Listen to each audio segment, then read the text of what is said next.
भगवान श्री कृष्ण की अनमोल बातें। जो हुआ अच्छा हुआ, जो होगा अच्छा होगा। स्वयं को मुझ पर छोड़ दो, अपने कर्म पर ध्यान दो। कर्म ऐसा जो स्वार्थरहित पापरहित हो। कृष्ण ने दुष्टों को भी अपनी गलती सुधारने का मौका दिया, क्योंकि वो किसी मनुष्य को नहीं, उसके अंदर के बुराई को मारना चाहते थे। संदेह की स्याही से संबंध के पृष्ठ पर कभी शुभ अंकित नहीं होता, इसलिए अपने मन के विचार और संबंधों का आधार दोनों ही शुभ रखें। मोहग्रस्त होकर अपने कर्तव्य पथ से हट जाना मूर्खता है, क्योंकि इससे ना तो तुम्हें स्वर्ग की प्राप्ति होगी और ना ही तुम्हारी कीर्ति बढ़ेगी। इस भौतिक संसार का यह नियम है, जो वस्तु उत्पन्न होती है, कुछ काल तक रहती है, अंत में लुप्त हो जाती है, चाहे वे शरीर हो या फल हो। यदि कोई व्यक्ति प्रेम से, भक्ति से पुष्प, फल, जल भी मुझ पर चढ़ा दे तो उसी भाव से उसे स्वीकार करता हूँ, वह मेरा प्रिय भक्त होता है। उससे मत डरो जो वास्तविक नहीं है, ना कभी था ना कभी होगा।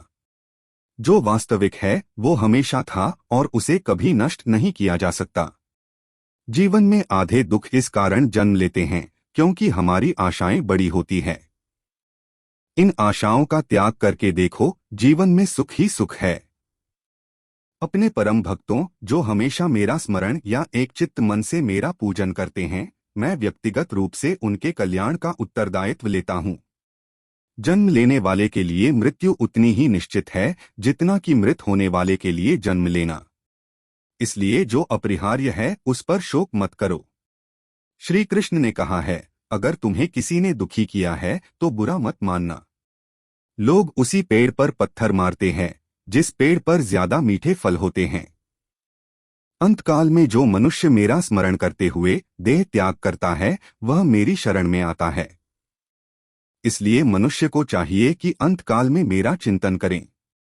यह सच बात है कि भूल करके इंसान कुछ सीखता है, परंतु इसका यह मतलब नहीं कि वह जीवन भर भूल करता रहे और कहे कि हम सीख रहे हैं। कृष्ण कहते हैं, इस जगत में मनुष्य भौतिक वस्तुओं का भोग कर सकता है।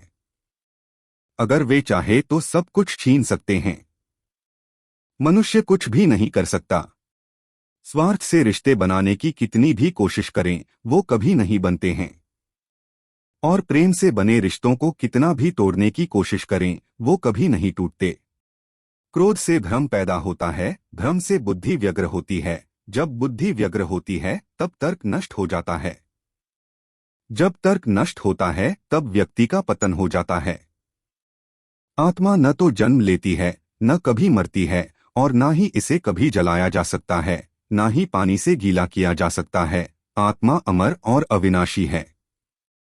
अगर व्यक्ति शिक्षा से पहले संस्कार, व्यापार से पहले व्यवहार और भगवान से पहले माता पिता को पहचान ले तो जिंदगी में कभी कोई कठिनाई नहीं आएगी। विषयों का चिंतन करने से विषयों की आसक्ति होती है।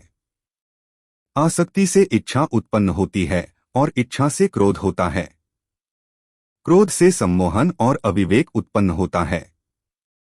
कृष्ण कहते हैं, जैसे प्राणी अपने पुराने कपड़ों उतार कर फेंक देता है, नए को धारण करता है, उसी प्रकार यह आत्मा पुराने शरीर से त्याग करके नया शरीर प्राप्त करती है। तुम उसके लिए शोक करते हो जो शोक करने के योग्य नहीं है, और फिर भी ज्ञान की बातें करते हो। बुद्धिमान व्यक्ति ना जीवित और ना ही मृत व्यक्ति के लिए शोक करते हैं। मन की गतिविधियों, होश, श्वास और भावनाओं के माध्यम से भगवान की शक्ति सदा तुम्हारे साथ है और लगातार तुम्हें बस एक साधन की तरह प्रयोग कर सभी कार्य कर रही है। हर किसी के अंदर अपनी ताकत और अपनी कमजोरी होती है। मछली जंगल में नहीं दौड़ सकती और शेर पानी में राजा नहीं बन सकता, इसलिए अहमियत सभी को देनी चाहिए। धर्म युद्ध में कोई भी व्यक्ति निष्पक्ष नहीं रह सकता है। धर्म युद्ध में जो व्यक्ति धर्म के साथ नहीं खड़ा है, इसका मतलब है वह अधर्म का साथ दे रहा है, वह अधर्म के साथ खड़ा है। अगर कोई मनुष्य हमारे साथ बुरा कर रहा है तो उसे करने दो, यह उसका कर्म है और समय उसके कर्म का फल उसे जरूर देगा। लेकिन हमें कभी भी किसी के साथ बुरा नहीं करना चाहिए, क्योंकि यही हमारा धर्म है।